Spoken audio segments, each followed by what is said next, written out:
Good morning যারা সকালে দেখছেন, গুড আফটারনুন যারা দুপুরে দেখছেন, বা গুড ইভিনিং যারা সন্ধ্যায় দেখছেন।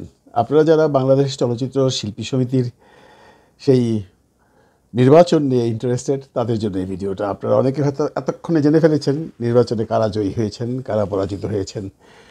বন্ধুরা, প্রথমেই প্রধান নির্বাচন কমিশনার জনাব খুরশেদ আলম খসরুকে একটা ধন্যবাদ দিতেই হয়, কারণ খসরু প্রথম থেকে বেশ কন্ট্রোভার্সিতে পড়ে গিয়েছিল।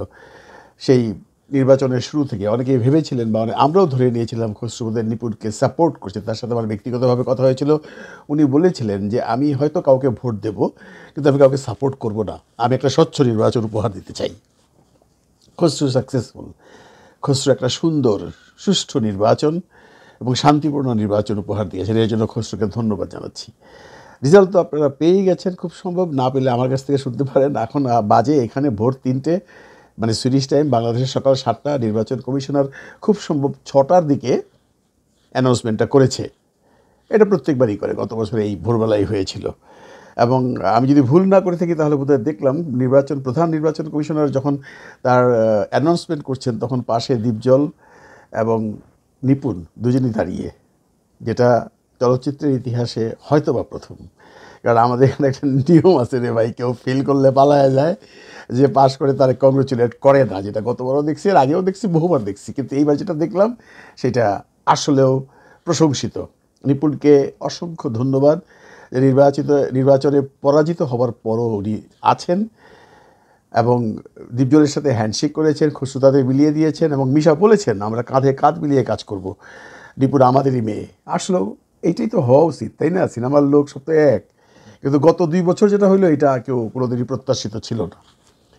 দেখেন, এই ইলেকশন নিয়ে সবচেয়ে মজার কথা হইলো যে আমরা যারা ভার্চুয়াল মিডিয়াতে কাজ করি এবং যারা দর্শক বা যারা শ্রোতা বা যারা আমাদের ভিউয়ার বা যারা আমাদের ফলোয়ার বা যারা আমাদের সাবস্ক্রাইবার, তারা বেশ কমেন্টস করেছেন এতদিন ধরেই। অনেকেই দেখলাম ম্যাক্সিমামই নিপুণের সাপোর্টার ছিলেন। থাকাটাই স্বাভাবিক, নিপুণকে হয়তো পছন্দ করেন। আমি কিন্তু বলেছিলাম যে আমি, আপনি বা আমার দর্শক বা আমার সাবস্ক্রাইবার ফলোয়ার সাপোর্ট করে কোনো লাভ হবে না, কারণ ভোট দিবে সেই 575 জন। যাক, তারা তাদের নির্বাচিত প্রতিনিধিকে ভোট দিয়েছেন এবং ভোট দিয়ে জয়ী করেছেন, তারাই খুশি। আমাদের অ্যাকচুয়ালি পাওয়া না পাওয়ার কিছুই নেই। আমরা চেয়েছিলাম একটা সুন্দর শান্তিপূর্ণ নির্বাচন হোক, যেটা গত বছর বেশ সমালোচিত হয়েছিল। এবার যেন সেই সমালোচনাটা না হয়। এবং খসরু কথা দিয়েছিলেন প্রধান নির্বাচন কমিশনার যে এবার এটা নিয়ে কোনো সমালোচনা হবে না। তা হয়নি। বন্ধুরা, আপনারা হয়তো জেনে গেছেন, যারা না জানেন তাদের জন্য বলছি, দীপজল মিশা দীপজল পরিষদের ম্যাক্সিমাম পাশ করেছে। খুব সম্ভব নিপুণের প্যানেল থেকে 3 জন পাশ করেছে। একজন খুব সম্ভব পলি, আর কে যেন আমার আরও 2 জন, বোধ ইমন না কে যেন, আমি জানি না। এখন এতগুলো মানুষ তো এত মনে রাখা যায় বলেন? একটু আগেই দেখছি, দেখে বলতে হবে এতক্ষণ ধৈর্য আপনাদের নাই। সোজা কথা, প্রেসিডেন্ট মিশা হয়েছেন। মিশার সাথে মাহমুদ কলির ভোটের ডিফারেন্স অলমোস্ট 195 বা সামথিং। এটা কিন্তু প্রত্যাশিতই ছিল, কারণ চলচ্চিত্রের মানুষ বলতেছিল যে কলি ভাই তো আর সিনেমায় কাজ করে না, সিনেমা আসে না, চলচ্চিত্রে আসে না, চলচ্চিত্রে কোনো অনুষ্ঠানে আসে না, হঠাৎ কোনো পিকনিকে যায়, উনাকে কেন পাশ করাবো, এরকম একটা আওয়াজ ছিল। তো আওয়াজে আমরা বিশ্বাস করতাম না, কারণ ইলেকশনের কোনো শেষ কথা নাই। তারপর আসেন সহসভাপতি। নিপুণের প্যানেলে ছিল ড্যানি সিডাক, যিনি প্রথমে প্ল্যান করছিলেন উনি স্বতন্ত্র পার্টিতে দাঁড়াবেন, স্বতন্ত্র হিসেবে দাঁড়াবেন প্রেসিডেন্ট হিসাবে। তারপর চেঞ্জ করে নিপুণের সাথে সহসভাপতি হয়েছিলেন, মানে প্রার্থী হয়েছিলেন।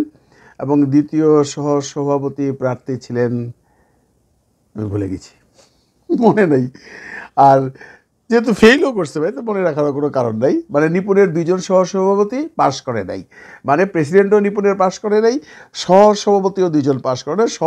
সহসভাপতি হয়েছেন 2 জন, তারা হইলেন আমাদের ডিএ তাহেব এন্ড রুবেল দীপজলের প্যানেলে। এবার আসেন জেনারেল সেক্রেটারি পদে দীপজল 17 ভোটে পাশ করছে। এই খবরটা আমরা কিন্তু অনেক আগে থেকে শুনতেছিলাম, মানে এইখানকার টাইম রাত্র 12টা, মানে বাংলাদেশের টাইম ভোর 4টার থেকে শুনতেছিলাম যে দীপজল 17 ভোটে পাশ করতেছে এবং দীপজলের সমস্ত প্যানেল পাশ করছে। 3 জন বোধহয় ওইখান থেকে পাশ করছে। এখন শেষ মুহূর্তে 3 জন না 2 জন, আমি নিজেও শিওর না। এটা শোনা যাচ্ছিল দীপজল 17 ভোটে পাশ করছে। এটা সত্য হইল যে দীপজল 17 ভোটেই পাশ করছে, ভোট 1 ভোটে পাশ করলেও পাস। যাক, এরপরে যে বিভিন্ন পোর্টফোলিওগুলো আছে এর ম্যাক্সিমামই দীপজলের পকেটে, মানে মিশার পকেটে। ইসি কমিটিতে পলি, এই তো, আরও বোধহয় 1-2 জন থাকতে পারে।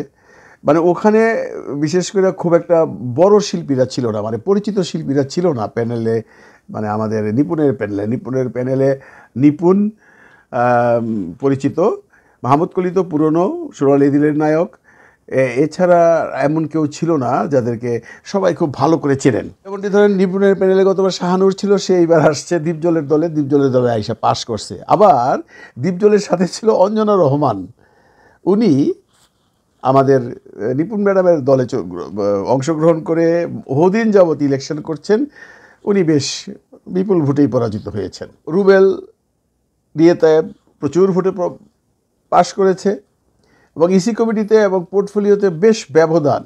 মানে এটা কি আমরা বলবো যে যারা চলচ্চিত্রে আছেন তাদের একটা ক্ষোভ নাকি, বা নিপুণকে তারা এইভাবে, মানে নিপুণের ফেলটা আমি ফেল ধরবো না, কারণ 17 ভোট কোনো ভোটই না। যদি আবার আগামী বছরের গত বছরের মতো না হয় যে সকালবেলায় আবার অ্যাপিলেট বোর্ড এটাকে উল্টায় দিলে, এটা হওয়ার কোনো সম্ভাবনা নাই। কারণ অ্যাপিলেট বোর্ডের যে আছেন, বোর্ডে যিনি প্রধান শামসুল আলম, ও সজ্জন ব্যক্তি, এবং খসরু আলম এরা সব একাঠাই চলাফেরা করে, এবং আলমও বর্তমানে ফিল্ম ক্লাবের প্রেসিডেন্ট, আমি তাকে ব্যক্তিগতভাবে চিনি, সেও খুব সজ্জন ব্যক্তি। এই ধরনের কোনো সুযোগ নেই, এবং সুযোগ না থাকার কারণ আরেকটা প্রতিফলিত হয় আজকে যখন এই নিপুণ ওখানে দাঁড়িয়ে মোটামুটি হাসছিলেন, মানে উনি এত সুন্দরভাবে গ্রহণ করেছেন নির্বাচনটা, এটার জন্য নিপুণকে আবারও স্যালিউট দিলাম আমি, কারণ এরকমই হওয়া উচিত। দেখুন, আমরা চলচ্চিত্রের মানুষ, রাত শেষ হলেই দিনের বেলায় সবাই এক, এই মনোভাবটা কিন্তু গত 2 বছর ছিল না, এইবার সেটা হলো নিপুণের, এর জন্য নিপুণকেও ধন্যবাদ। এখন দীপজল মিশা কি কাজ করবেন সেটা ভবিষ্যৎ বলে দেবে। তবে এবার আর গতবারের মতো হইব না, মানে যে 3 জন ফেল করছে তারা আসবে না তা না, যে 3 জন পাস করছে ওইখান থেকে ওরা আসবে, আর ওরা না আসলেও কিছু আসে যায় না, কারণ মেজরিটি তো দীপজল মিশার ফরে। আসলে এখন চলচ্চিত্রের কি হইব এইটা নিয়ে সবার একটা ভাবনা, অনেকেই অনেক ধরনের মন্তব্য করতেছে। কেউ বলতেছেন চলচ্চিত্র এবার রসাতলে যাবে, কেউ বলতেছে চলচ্চিত্র এবার উঠে যাবে, কারণ দীপজলের মতো একজন মানুষ আছে। দীপজল যদি চায় চলচ্চিত্রের জন্য অনেক কিছু করতে পারে। যেমন আজকে অনন্ত জলিল সাহেব আজকে বলে গেছেন এসে, আমি চাই চলচ্চিত্র শিল্পী সমিতি থেকে সিনেমা হোক। It's a very good decision, এবং আমার মনে হয় এটা হবে এই জন্য যে দীপজলও চায় সিনেমা হোক, এবং এইবার হবে, কারণ এদের অনেক নায়ক আছে এবং ওদের অনেক ভিলেন আছে ওদের সাথে। দেখেন বাপ্পি চৌধুরী ফেল করছে, বাপ্পি চৌধুরী ছিল ওদের সহসভাপতি, হ্যাঁ ফেল করছে, বেশ বিপুল ভোটেই ফেল করছে। সে ফেল করার কারণ আছে, বাপ্পি কিন্তু চলচ্চিত্রের মানুষের চলচ্চিত্রের সাথে কোনো যোগাযোগ নেই, আপনারা জানেন কিনা জানি না, সে কিন্তু খুব একটা যাতায়াত করে না ফিল্মে, কাজ নাই, কিন্তু অনেকেরই কাজ নাই, অনেকেই কাজ করে না, কিন্তু চলচ্চিত্রে জানাগোনা থাকে। বাপ্পি সেটা ছিল না, সেই কারণেই বাপ্পি ফেল করছে। রিয়েতায়েবের চলচ্চিত্রে এফডিসি কেন্দ্রিক খুব একটা সিনেমা তার হচ্ছে না, সে বাইরে সিনেমা করে, কিন্তু রেগুলার এফডিসিতে আসতো, তার একটা সোশ্যাল হ্যান্ডলিং ছিল খুব ভালো। সব কিছু মিলে খুব ভালো একটা নির্বাচন হয়েছে, এবং দীপজল মিশা পাশ করাতে অনেকে হয়তো দুঃখিত হয়েছেন, অনেকেই খুশি হয়েছেন। নিপুণকে ফেল করাতে অনেকেই মেনে নিতে পারেন নাই, কিন্তু বন্ধুরা, দিন শেষে আমাদের সব কিছু মেনে নিতে হবে, কারণ এটা তাদের সমিতি, তারা যাদেরকে ভালো ভেবেছে তাদেরকে পাশ করিয়েছে। এখন আমরা বসে রইলাম ভবিষ্যতের প্রতীক্ষায়। ভালো থাকবেন সবাই, ভালো রাখবেন সবাইকে। খোদা হাফিজ।